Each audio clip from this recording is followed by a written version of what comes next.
Jason Bourne is directed by Paul Greengrass once again, who did the Bourne Supremacy and the Bourne Ultimatum, and brings back Matt Damon into the Bourne franchise. I'm actually a huge fan of the Bourne franchise. I have all of them on Blu-ray. Even the Bourne Legacy. I did not watch that again, though. I only watched the first three to prepare myself for Jason Bourne because I really like this franchise. They're actually my favorite Matt Damon movies. I think Jason Bourne, like when you think of Matt Damon, you think of Jason Bourne. Like when you think of Robert Downey Jr., you think of Iron Man, and when you think of Matt Damon, you think of Jason Bourne. And I was really upset that he didn't come back for the Bourne Legacy, but I understand that script was a little...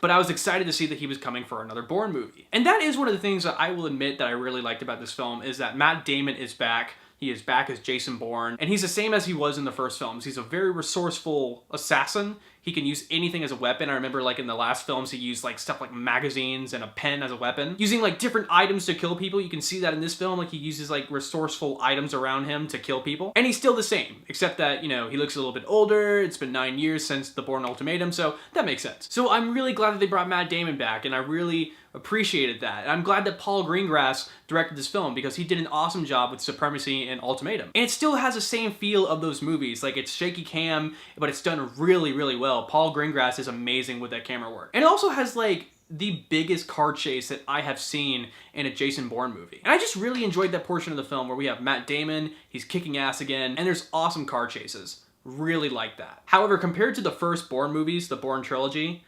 I don't think this movie is as good as the rest. It's definitely better than Bourne Legacy. It really is because it's got Matt Damon back, but in regards to the first three movies, you can sit down for 6 hours and binge watch these movies and think to yourself, these movies really connect well with each other. But with this one, I feel as though it stands on its own, kind of. Like, you don't really want to put it next to those other movies because it felt really different to me, I feel. Part of the reason is because the Bourne Ultimatum wrapped everything up. People were arrested. The organization Treadstone was shut down, so there really wasn't a need for a sequel. And that's actually one of this movie's biggest problems, is that it doesn't really need to exist. Regardless, I'm glad that it was made because, you know, I did really want to see another Bourne movie, and they listened to the fans and they made another Bourne movie with Matt Damon. However, it just doesn't really need to exist because, you know, they bring back another organization, which is basically Treadstone. It's like Treadstone 2016. I just feel like they tried to compensate a reason to bring back Jason Bourne, really. I mean, don't get me wrong, it's really refreshing seeing that they still want to do these movies, and I would love to see a sequel, but for me, in this film, there just wasn't really a good enough reason why Jason Bourne should have been brought back. I did like the portions of the film where we get to learn more about Jason Bourne, because the first three films involved that. You were following him on this kind of joyride, trying to figure out who he was. But in this movie, it goes down a more personal route. You kind of figure out why he joins this organization of Treadstone. And that's one of the most redeeming qualities that I will say about this film, is you learn more about Matt Damon's Jason Bourne. Another thing that I will say that was kind of odd to me, I didn't necessarily mind it, but there was a subplot about social media and the government trying to watch us through apps and phones and things like that. I thought it was a really interesting subplot, and things like Snowden really interest me, but I just didn't feel like it fit into this Jason Bourne movie. Also, another thing that this movie really confused me on, and comment down below if you guys can provide me with an answer. This movie confused me as to how much Jason Bourne remembers about his past. Like in this movie, you'll see that he has flashbacks like he did in the trilogy, but you're wondering to yourself, is he having a flashback and just remembering this now, or is he actually like remembering something from his past? Because in Ultimatum, it says that he remembers everything, but to me, it kind of felt like he just remembered everything to the point of becoming an assassin.